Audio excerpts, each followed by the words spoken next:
barreras fisiológicas que van a limitar el acceso a las sustancias extrañas al organismo, ¿no? Por eso la absorción del fármaco se puede producir, ¿no?, mediante una serie de mecanismos diseñados, ¿no?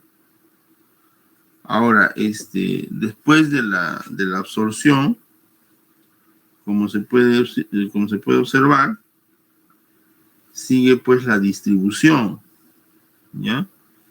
En esa distribución, como ustedes ven, pasa por el organismo, por todos los vasos sanguíneos y linfáticos, y alcanzan pues el órgano diana, ¿no?, en una concentración apropiada. Ahora, esta capacidad del fármaco que tiene, ¿no?, de acceder a su diana está limitada también por procesos que tienen en el interior del organismo, ¿no? Y esto tiene dos categorías, ¿no? El metabolismo, que mediante el cual el organismo inactiva el fármaco por medio de la degradación enzimática, ¿no? Por lo que estábamos explicando, ¿no?, que sucede en el hígado.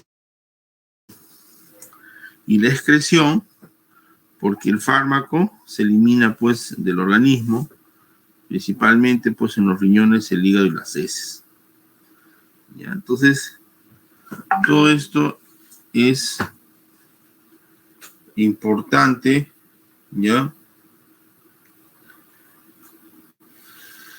de describir. Y cuando hablamos de volumen de distribución, ¿no?, estamos hablando de un volumen de agua corporal, ¿ya? Entonces, aquí hablamos, ¿no?, de que se describe por las diferentes áreas y se puede distribuir, ¿no?, por todo el organismo. Entonces, es la dosis, ¿no?, el volumen de distribución de la dosis administrada en miligramos sobre la concentración inicial en plasma, ¿no?, que está en miligramos por litro, ¿no? Y esto te da en litros, ¿no? Esto es lo que ingresa al paciente, ¿no? Entonces, ahora, este volumen de distribución, si es alto, ¿no?, es que hay buena llegada a los tejidos, ¿no? Y si es bajo, es porque hay poca llegada a los tejidos. Ahora, esto también depende, pues,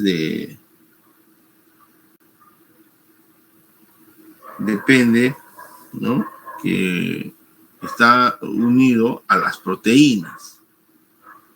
¿Ya? En ese sentido, pues, hay una fracción que está unida, ¿no?, ¿no?, a una proteína A, por ejemplo, ¿no? Y ahora, si no se une al receptor, no causa efectos, no puede ser eliminado, ¿no? Hay una proteína que está fijada a la albúmina, ¿no? Y bueno, pues, por estas interacciones electrostáticas, ¿no?, por diferencias entre fármacos reversibles, una fracción, ¿no?, intervienen, ¿no?, para que se pueda fijar, ¿no? Pero también hay una fracción libre que se une a los receptores y van a producir sus causas, ¿no?, y sus efectos, y pueden ser eliminados también. De manera que el flujo sanguíneo regional distribuye todo el componente, ¿no?, de bajo peso, ¿no?, molecular, facilita pues la filtración en el capilar, la liposolubilidad. El volumen de distribución se obtiene pues de los ensayos clínicos. Está determinado en las personas sanas promedio. Ciertos procesos patológicos, ¿no?, afectan esta distribución, ¿no? Entonces, como ejemplo de liposolubilidad, tenemos el grado de ionización, de irrigación sanguínea, ¿no? Entonces, para que el volumen de distribución sea óptimo, ¿no?, existen factores que pueden afectar, ¿no? Por ejemplo, el tamaño molecular, porcentaje de unión a las proteínas plasmáticas que estábamos viendo, y si fármaco es hidrofílico o lipofílico, ¿no? Estos datos son constantes, ya, que se aplican para poder, ¿no?, hacer los cálculos respectivos, ¿no?, en caso de farmacocinética clínica, ¿no? Y en la práctica, ¿para qué nos sirve esto, no? Nos sirve porque definitivamente nos va a permitir calcular la dosis, ¿no? La dosis que se va a administrar, ¿no? Y que va a adquirir, pues, ¿no?, concentraciones plasmáticas de manera inmediata, ¿no? Entonces, hablamos de dosis de carga, ¿no?, que es igual, pues, al volumen de distribución por la concentración deseada, ¿no? Entonces, ahí hay un pequeño ejemplo, ¿no? Si tenemos gentamicina y queremos obtener un pico de 20 miligramos por litro en un paciente de 60 kilos, ¿no?, y el volumen de distribución de la gentamicina es 0,25 litros por kilo, reemplazo, ¿no?, la dosis carga, ¿ya?, y multiplico, ¿no?, por el equivalente, que será el volumen que se tiene que dar, ¿no?, 300 miligramos, para colocar endovenoso al paciente. Entonces, mediante esta práctica simple, nosotros vamos a poder, como se dice, determinar, ¿no?, el porcentaje de distribución de un fármaco durante todos los compartimentos biológicos. Y esto tiene que ser en relación al factor de proporcionalidad, ¿no?, entre la dosis y la concentración sanguínea, ¿no? En este lado, pues, es un valor, ¿no? Algunos órganos y sus perfusiones sanguíneas, datos, ¿no?, para hacer estos cálculos, ¿no? Entonces, para llegar a este modelo bicompartimental de distribución y eliminación, muchos medicamentos en el organismo se pueden explicar, ¿no?, modelo bicompartimental, ¿no? Y tenemos acá el compartimiento central, ¿no? Quiere decir, ¿no?, está ahí la sangre, los órganos muy perfundidos, el riñón, hígado, y se distribuye el medicamento, pues, en ese compartimiento, es inmediato. El compartimiento periférico, compuesto por el músculo, tejidos, ¿no?, el acceso al fármaco en este compartimiento también es lento. Entonces, en resumen, la distribución de muchos medicamentos en el organismo se explican por este proceso, ¿no?, por este modelo de bicompartimental. El compartimiento central es el compuesto, pues, por sangre y órganos, ¿no?, riñón, hígado y pulmones. El compartimiento periférico es compuesto, ¿no?, por los músculos, tejido adiposo, ¿no? Entonces, ¿qué difieren? Que el central, su distribución es más inmediata y el otro es más lento. Entonces, existe una curva de niveles plasmáticos, ¿no?, de este modelo bicompartimental, ¿no? ¿Y por qué lo estudiamos? Lo estudiamos porque esta es la base de la farmacocinética para entender, ¿no?, cómo es que un fármaco, ¿no?, ingresa y se elimina, ¿no?, y cómo atraviesa, ¿no?, las fases luego en un tiempo determinado. Y profesor, ¿y para qué nos sirve eso?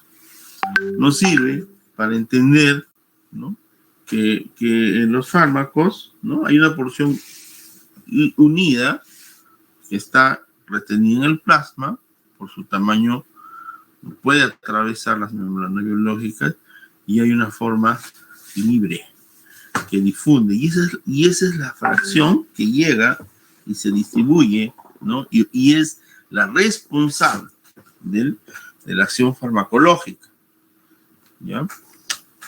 Entonces, ahí está ligado a las proteínas, las globulinas, ¿ya?, y pasa, pues, a los tejidos, ¿no? Entonces, repasamos otro concepto importante, ¿no?, el volumen aparente de distribución. Para entender esto, primero tenemos que recordar, ¿ya?, que todas las células humanas están limitadas por membranas, ¿no?, en la bicapa lipídica. Y estos lípidos de membrana son fundamentales, ¿no?, ya que tienen pues propiedades que favorecen, ¿no?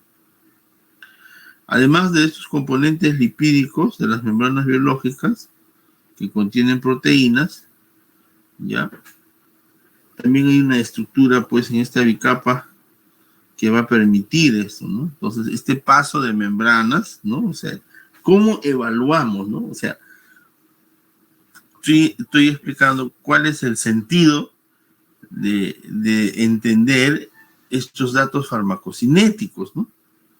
O sea, en otras palabras, ¿de qué nos sirve entender esta cinética, ¿no?, de los fármacos? Nos sirve porque entendiendo el volumen aparente de distribución, voy a evaluar indirectamente, ¿ya?, el paso de los fármacos por las membranas, ¿ya? Y ustedes saben que aquí intervienen, ¿no?, la barrera, ¿no?, los transportadores ligados al soluto, aniones, etcétera, ¿no? Entonces, todo esto quiere decir, ¿no?, el volumen aparente de distribución es el volumen pues que debe distribuirse, ¿no? La cantidad de medicamentos debe alcanzar, ¿no?, a la misma concentración en sangre, ¿ya? Y esto es importante porque este volumen de distribución pasa pues, por los compartimientos centrales y periféricos. Entonces, un volumen de distribución elevado, más de 1 litro por kilogramo, indica pues una cantidad de fármaco que se represente una pequeña fracción, ¿no? Tenemos ahí, pues, para cada fármaco su volumen de distribución. ¿Ya? Entonces, dicho de otra manera, ¿no?, este volumen de distribución ya depende también de la concentración, ¿no?, plasmática del fármaco, de la viabilidad, ¿no? Y esto es reemplazado, ¿no?, en estos tejidos y vamos a finalmente sacar una dosis, ¿no? Entonces, esta dosis que es el producto, ¿no?, del volumen de distribución, ¿no?, por la concentración del fármaco sobre, ¿no?, la viabilidad, ¿no? Entonces, para eso nos sirve entender un poco esto, ¿no? Para entender cómo el fármaco se distribuye por todo el torrente sanguíneo, ¿no? Se metaboliza, luego se elimina, ¿no? ¿En qué forma sucede este mecanismo de absorción y eliminación? Entonces, estos datos, ¿no?, nos traen a la colisión, ¿no? Si el volumen de distribución es mayor, es porque el fármaco penetra en todos los compartimientos, ¿no? Y eso, pues, da un índice que será alta ¿no?, y el plasma es bajo, ¿no? Y si es menor, ¿no?, que no penetra, que no está penetrando en todos los compartimientos, ¿no? Entonces quiere decir pues que hay una pequeña distribución del fármaco, ¿no?, en el organismo, ¿no? Entonces, por algunas causas, ¿no?, de repente su hidrofilicidad, ¿no?, que no está unida a las proteínas. Ahora, existen factores que pueden modificar este volumen de distribución. Los cambios con la composición corporal, ¿no? Por ejemplo, en los recién nacidos, hay un mayor porcentaje de agua corporal, ¿no? En los adultos mayores y los pacientes obesos también, y la concentración de proteínas plasmáticas, ¿no? También se disminuye y la concentración de proteínas plasmáticas aumenta el fármaco libre y por lo tanto, ¿no?, el volumen de distribución. Ahora, ¿qué se entiende ya por biodisponibilidad?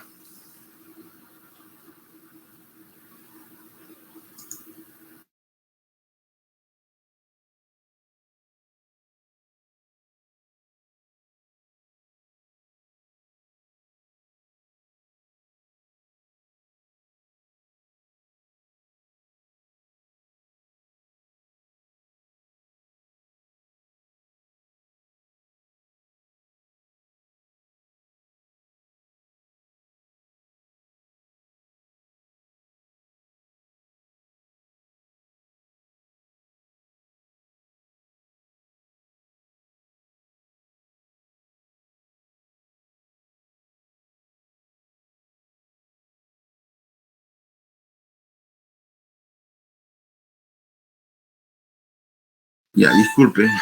Ya, continuamos. Entonces, es el porcentaje, dicen, ¿no?, de dosis de fármaco que llega, ¿no?, a la circulación general. Y esto está mediado por la velocidad que, ¿no?, ya hemos hablado, ¿no? Entonces, la biodisponibilidad en magnitud significa la cantidad de dosis aprovechado. Y la biodisponibilidad en velocidad significa la velocidad de absorción de dicha fracción. Entonces, ¿qué cosa es biodisponibilidad? Es un indicador de saber qué cantidad de fármaco está disponible y accede a los tejidos y van a producir un efecto farmacológico. Entonces, este término, ¿no?, hace referencia pues a una tasa y extensión de un ingrediente, ¿no?, que llega a la corriente sanguínea, a una velocidad y cantidad, ¿no?, que llega a partir, ¿no?, de un principio activo, ¿no?, y de la cantidad de fármaco que llega a la circulación sistémica, ¿no? Entonces, eso es la biodisponibilidad. Pero si nosotros queremos expresar este grado de absorción de un fármaco, ¿no?, que se define como la cantidad y velocidad que un principio activo, ¿no?, inalterado en una forma farmacéutica alcanza, ¿no?, la circulación sistémica, hemos visto, varía dependiendo la vía de administración, ¿no?, por vía endovenosa, por vía subcutánea, por vía rectal, ¿no?, por vía transdérmica, ¿no? Porque también, cuando entendamos la biodisponibilidad, entendamos que también el fármaco, ¿no?, atraviesa barreras, ¿ya? Y es lógico, si nosotros hablamos por vía oral, entonces el fármaco pues va a absorberse, ¿no? O sea, hay metabolismo de primera fase, ¿no? Y después de la absorción recién se distribuye, ¿no? Llega al hígado, a los compartimientos. Pero si fuese pues por vía endovenosa, no hay metabolismo de primera fase. Esa es la gran diferencia, ¿no? Porque vía endovenosa, ¿no?, va directo al torrente sanguíneo, ¿no? Se fija la proteína, ¿no?, al plasma, ¿no?, a la albúmina y llega pues a todo el compartimiento. Entonces, aquí hay dos términos, ¿no?, la biodisponibilidad y la bioequivalencia. Entonces, estamos hablando que la biodisponibilidad, ¿no?, es una fracción de una dosis de un fármaco, ¿no?, ingresa al organismo. Puede ser baja, ¿no?, o incompleta, ¿ya? A eso se refiere. Y la bioequivalencia, ¿ya?, es si hay un preparado farmacológico, cualquier fármaco, ¿ya?, no tienen pues las consecuencias clínicas indeseadas, ¿no? Y eso, sinceramente, es muy importante porque a veces existen muchas reacciones adversas, ¿no? Existen muchos efectos tóxicos, ¿no? Y sí, es lamentable, a veces estas noticias no salen, ¿no? Pero desgraciadamente pues no se puede a veces pues ver, determinar, ¿ya? ¿Por qué? Porque a veces pues no hay esos estudios, no se hacen esos estudios, ¿ya? Y entonces justamente se busca, ¿no?, que estos estudios de bioequivalencia se hagan en todos los fármacos que ingresan, ¿no? Entonces hablamos de biodisponibilidad absoluta, ¿no?, cuando comparamos un fármaco de solución intravenosa, ¿no?, por ejemplo, ¿no?, es igual a la fracción de la dosis que se biodispone, ¿no? Hay una biodisponibilidad absoluta, por ejemplo. Entonces, en síntesis, ya, para que un fármaco llegue a la circulación sistémica, como ustedes saben, ejemplo, desde la luz del intestino, atraviesa diversas barreras, ¿no? Las mucosas, ¿no? Y llega al hígado, ¿ya? Y ahí comienza el metabolismo, ¿no? De la primera fase. Entonces, este término de biodisponibilidad, además de indicar que es una proporción de fármaco, ¿no? Que alcanza la circulación sistémica, ¿ya? Pasa por dos procesos, ¿no? Que la absorción y la degradación metabólica local. Esto nos ayuda a medir la concentración plasmática del fármaco, ¿no? Frente, pues, a diferentes momentos. Lo que llamamos el área bajo la curva, que son meramente la concentración plasmática frente al tiempo que se utiliza, ¿no? Y influyen también en la actividad enzimática, la pared intestinal, etcétera. Por lo tanto, la biodisponibilidad, pues, se relaciona, pues, en proporción al total del fármaco que llega a la circulación sistémica, ¿no? Y un fármaco se absorbe completamente, ¿no? Y alcanzará, pues, su concentración, ¿no? A lo largo de varias horas, ¿no? No sabemos, ¿no?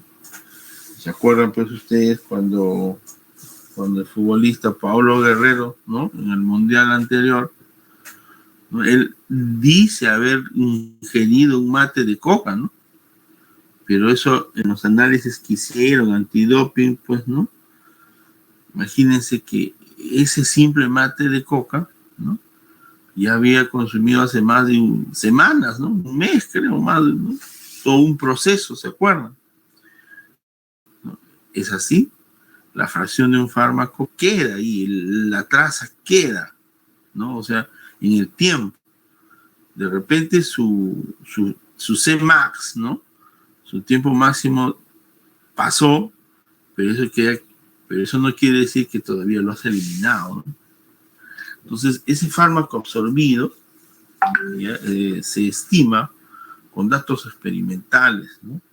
Justamente con estos estudios que estamos hablando, ¿no? De bioequivalencia. Además, este parámetro farmacocinético es un dato, es un valor numérico calculado que se integra en concentraciones plasmáticas, ¿no? Y hay parámetros, pues, que definen y se incrementa, pues, en razón a los fármacos. Por un lado tenemos la concentración plasmática, por un lado tenemos el tiempo. Entonces, en relación a la concentración plasmática y el tiempo, tenemos el área bajo la curva. En ese sentido, se explica el perfil de concentración plasmática, ¿no? En función del tiempo de un fármaco administrado, ¿no? Ya, entonces, aquí tenemos, ¿no? Ya, el tiempo, pues, ¿no? De concentración plasmática que podemos dar. Ahora, desde el punto de vista clínico, ya vemos, pues, que es importante esta cantidad de fármaco absorbido, ¿no? Sino también la absorción del ingreso a la circulación general, ¿no? Una rápida absorción puede ser beneficiosa, ¿no? En caso de fármacos que dependan, pues, de concentraciones elevadas, ¿no? Rápidamente, ¿no?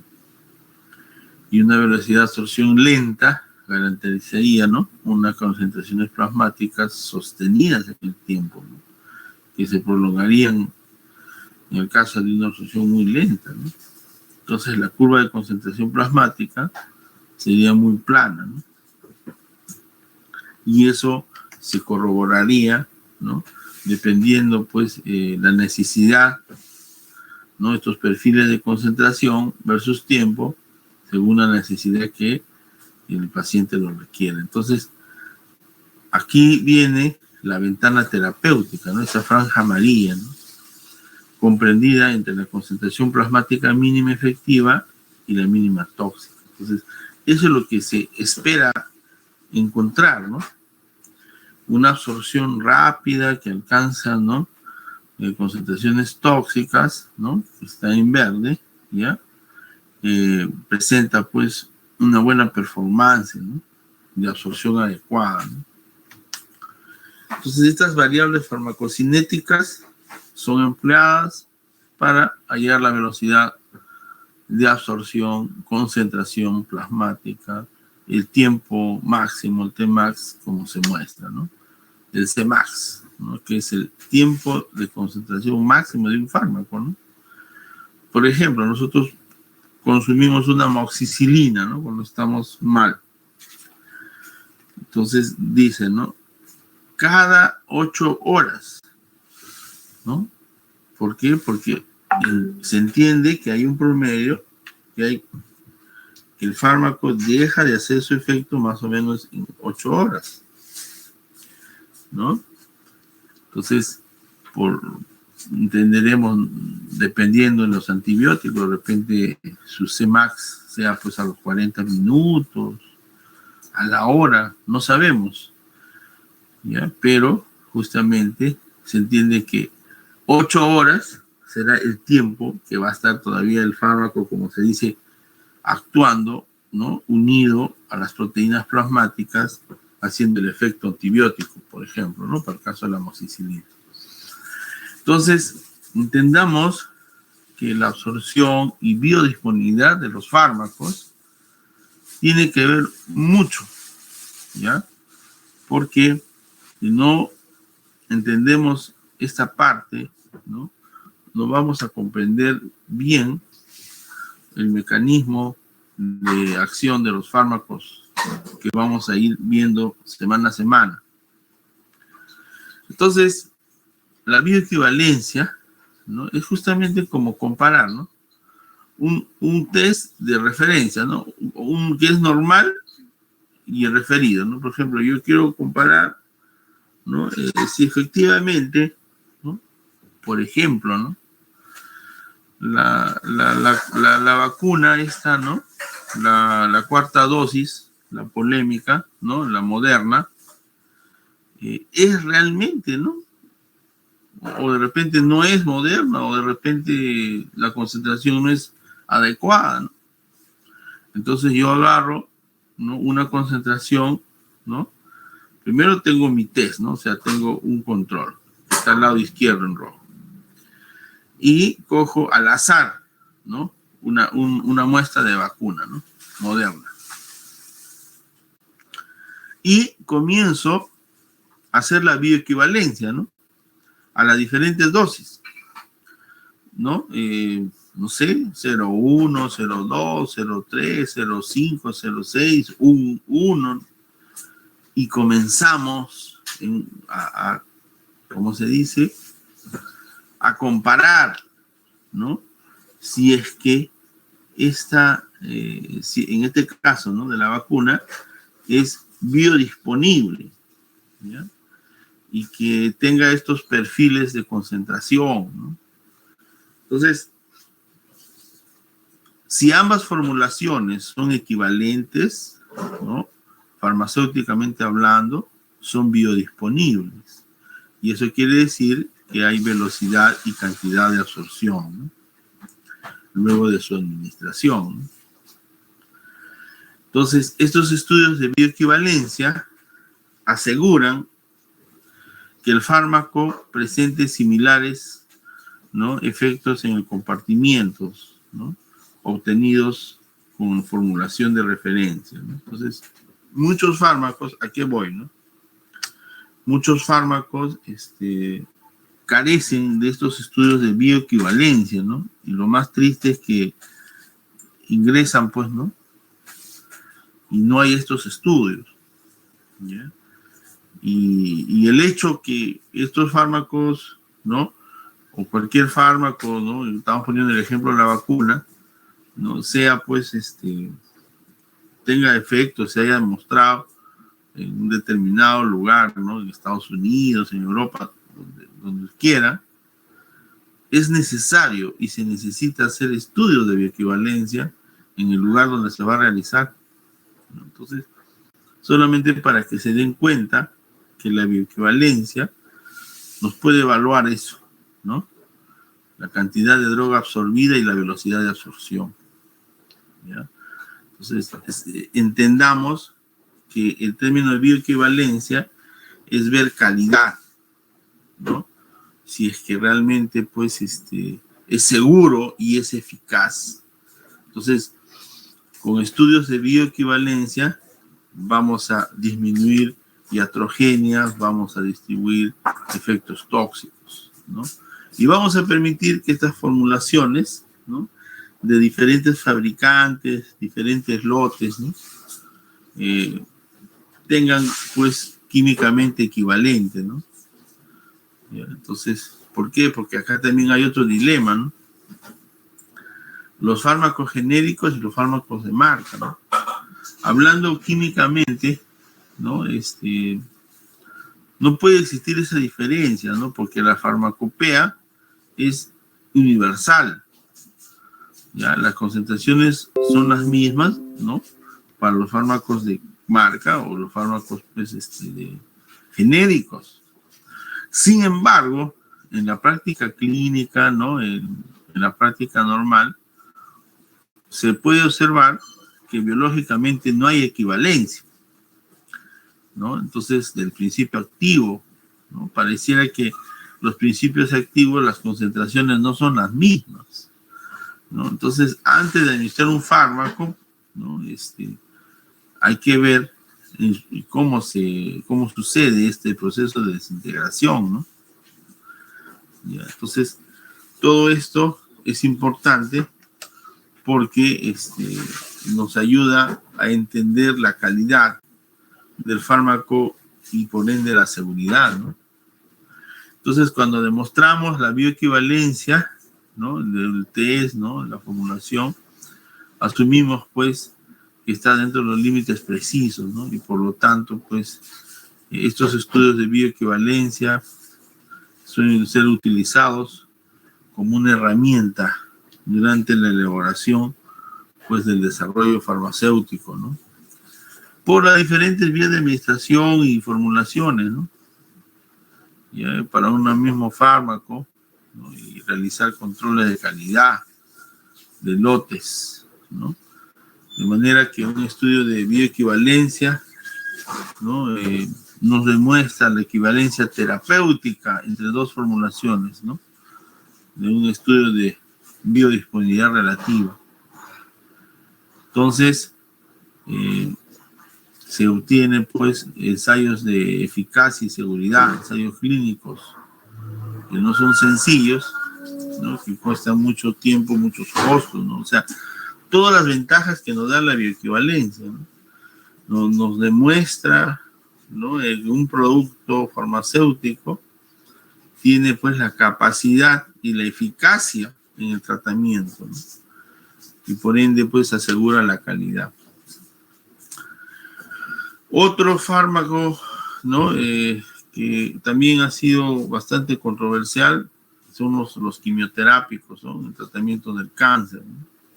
Hay una cantidad inmensa de fármacos constantemente, ¿no?, ingresan, y entendiendo todos estos conceptos vamos a lograr, pues, comprender la vida media o semivida, ¿no? Simplemente porque es un tiempo, ¿no?, que tarda en la concentración de un fármaco en disminuir la mitad de su dosis inicial, ¿no? Y esto, ¿para qué, no? ¿Para qué nos interesa, no?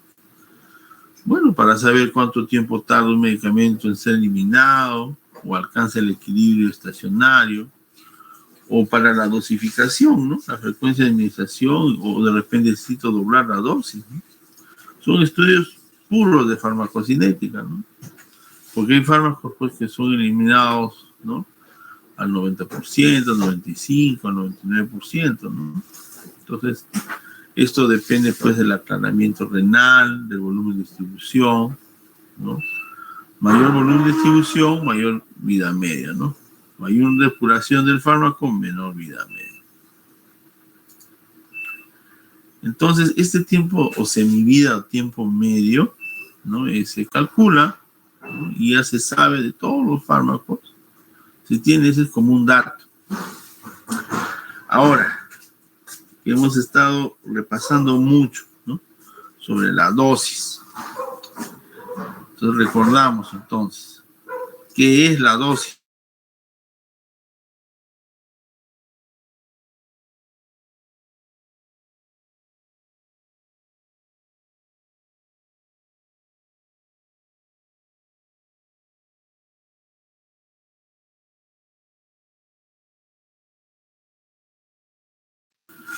La dosis es la cantidad del fármaco que se administra en razón de su peso del paciente, ¿no? Y es expresado en unidades, pues, ¿no? De microlitros, mililitros, litros, ¿no? O sea, o masa, ¿no? O volumen, o microgramos, miligramos, ¿no? Gramos. Entonces, tiene que ver con todo lo que hemos hecho, ¿no? El cálculo de la dosis, ¿no? Hemos ensayado en el laboratorio uno, ¿no? En realidad, ¿no? Esto es una práctica, ¿no? Hemos asumido el volumen, la concentración, la unidad de medida y hemos calculado, ¿no? La dosis, pues, que vamos a administrar, ¿no? Ahora, la dosis, ¿no? Tiene una curva porque llegamos al índice terapéutico, ¿no? Que es igual a la dosis efectiva 50 sobre la dosis, ¿no? Tóxica 50, ¿no? Entonces, este índice terapéutico se da, pues, en humanos, en primer lugar, que es un valor referencial, ¿no? De cuán efectivo es el fármaco, ¿no? Desde el punto de vista, pues, ¿no? Farmacológico, ¿no? Entonces, ¿qué cosa es la dosis efectiva 50, ¿no? Es una dosis que produce respuesta farmacológica en un 50% de la población, ¿no? O sea, la mitad en un 50%. ¿Y qué cosa es la dosis tóxica? O dosis letal también lo llaman, ¿no? Sino que dosis letales para la parte experimental, ¿no? Y la dosis que produce respuesta, ¿no? A estos efectos tóxicos en un 50% de la población. Entonces también la dosis letal, dicho de otra manera, es la dosis que produce la muerte en un 50% de la población experimental, ¿ya? Y esto, pues, este dato se utiliza, pues, en animales de laboratorio, ¿no? Y este dato es importante porque nos va a decir, ¿no? Qué tan tóxico puede ser, pues, un fármaco, ¿no? Y sepan ustedes que todos los fármacos han tenido que ser evaluados previamente, ¿no? Por estas dosis letales, ¿no? Claro, o sea, uno no puede, pues, directamente darle, pues, una dosis al humano, ¿no? Primero han sido ensayados en ratones, qué sé yo, ¿no? Entonces, ensayos de dosis letal 50 se realizan justamente con esa finalidad, ¿no? De hallar el índice terapéutico, ¿no? De hallar una concentración terapéutica, ¿no? Que va a ayudar, pues, a que el fármaco tenga una buena performance, ¿no? Entonces, este índice terapéutico constituye, pues, un margen de seguridad del medicamento, ¿no? Se expresa justamente en razón de la dosis letal 50 sobre la dosis efectiva 50, ¿no? Es un dato, ¿no? Que te dice, ¿no? Si la cantidad, ¿no? Es tóxico o si la cantidad del medicamento es eficaz, ¿no? Entonces, y eso está en relación a la cantidad del fármaco que esté en la sangre. Para eso se utiliza, pues, el índice terapéutico, ¿no? Y así tenemos de la warfarina, que tiene un estrecho índice, la penicilina, ¿no? Otro término importante, la ventana terapéutica, ¿no? Que está entre la concentración máxima efectiva, no tóxica, y la mínima efectiva, ¿no? Ya, entonces, se debe realizar, ¿no? Y estima el seguimiento de dosificaciones en pacientes, ¿no? Que reciben, pues, estos principios activos, ¿no? El margen terapéutico, que está en relación entre la máxima dosis tolerada, ¿no? O máxima dosis tóxica y la dosis terapéutica, ¿no? Dosis tóxica sobre dosis terapéutica. Entonces, el margen terapéutico se utiliza mucho en farmacología clínica, ya que se emplea como un equivalente del índice terapéutico. La potencia. ¿Qué cosa es la potencia? Una concentración del fármaco que necesita para obtener un efecto máximo, ¿no? Que tenga la afinidad por los receptores, ¿no? Ahí tenemos, por ejemplo, ¿no? Fármacos que tienen, ¿no?, mayor potencia, ¿no?, que otros.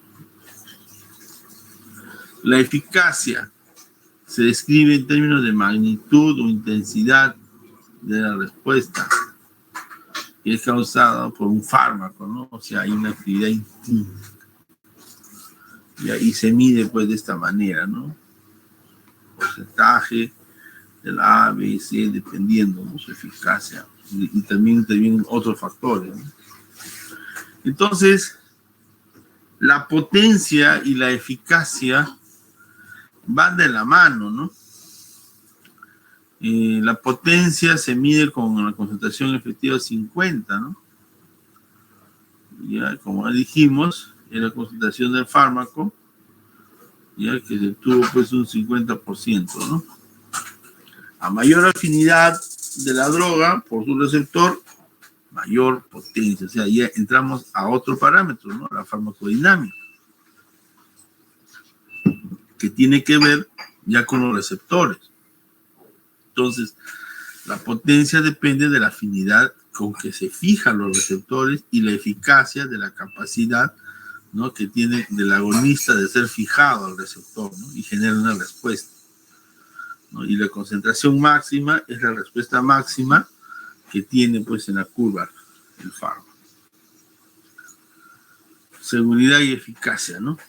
Bueno, se entiende que los fármacos tienen que ser seguros y eficaces. Es beneficioso un fármaco. ¿Por qué? Porque produce un efecto deseado, que es la eficacia, con unos niveles aceptables, ¿no?, de estos efectos secundarios que te dan la seguridad. El efecto adverso, ¿no?, es un problema, ¿no? Es un problema inesperado que sucede durante el tratamiento con un medicamento o terapia, ¿no? Y son leves, moderados y graves, ¿no?, que a veces llevan a la muerte, ¿ya? Y justamente ya eso se llama el evento adverso. A veces hay reacciones idiosincráticas, pues, frente a el uso, pues, de antibióticos, ¿no? La penicilina, ¿no? Unos toleran muy bien, ¿no? Pero siempre hay que hacer su prueba, ¿no?, de reacción adversa, ¿no? Bueno, en Estados Unidos la FDA, pues, regula, ¿no? En el Perú tenemos, pues, a Digemit, ¿no?, que regula, pues, los fármacos, ¿no? La taquifilaxia, ¿no?, es la disminución de la respuesta de un fármaco luego de la administración repetida, ¿ya? Entonces, este tiempo puede ser cortos, ¿no?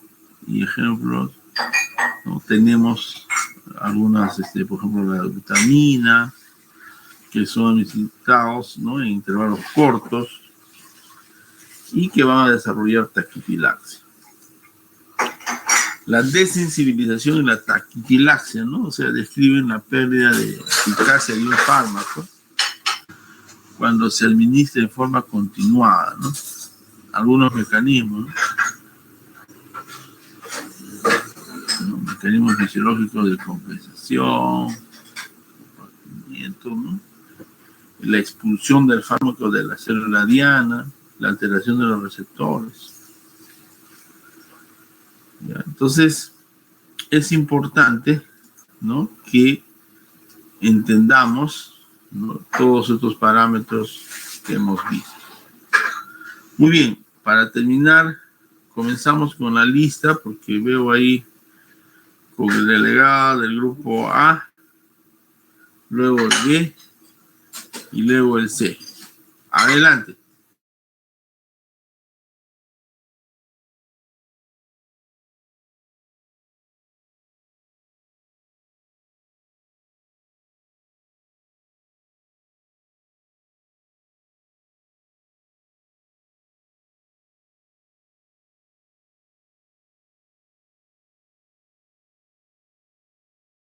delegados del grupo A, A1, A2, A3, del B, B1, B2, B3, del C, C1 y C3. Comenzamos con A1, vamos, pasen lista.